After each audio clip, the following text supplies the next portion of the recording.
नमस्कार। आज की अच्छी बात यह है कि ईश्वर के न्याय पे कभी शक नहीं करते।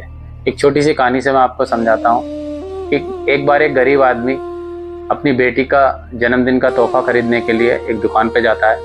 वहाँ उसे एक फर की गुड़िया दिखाई देती है जो उसकी बेटी को बहुत पसंद है। तो उस साल वो उसको नहीं खरीद पाता क्योंकि उसकी कीमत बहुत ज़्यादा थी। वो अपनी बेटी से वादा करता है कि मैं अगले जन्मदिन पे तुझे ये अवश्य ला के दूंगा। पूरे साल भगवान का भजन करता है, मेहनत करता है, पैसे बचा के उस फर की गुड़िया को लेके जब वो अपने घर जा रहा होता है तभी मौसम तो खुला होता है, सुहाना धूप निकल रही, अचानक बारिश होने लगती है रास्ते में और उसकी फर की गुड़िया भीग जाती है। वो व्यक्ति इतना नाराज होता है ईश्वर से, कहता है तुम बहुत निष्ठुर हो, तुम गरीबों का ध्यान नहीं रखते हो। मैंने इतनी मेहनत से ये गुड़िया अर्जित की और तुमने इसे फर की गुड़िया को पानी से भिगो दिया और ये खराब हो गई। ये सब बातें कहते हुए जैसे ही वो अपने घर की तरफ पहुंचता है तभी वहाँ वो ये देखता है कि उसके घर से कुछ धुआं निकल रहा है, बहुत लोगों की भीड़ लगी हुई है। एक सज्जन से वो पूछता है कि क्या हुआ।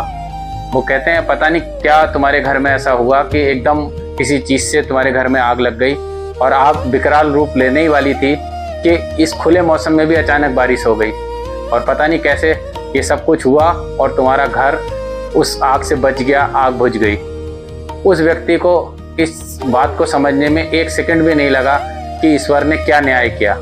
जिस ईश्वर को अभी वो अपशब्द बोल रहा था, भला बुरा कह रहा था, उसी के न्याय को वो समझ गया था कि अगर ये बारिश ना होती तो उसका घर चल गया होता।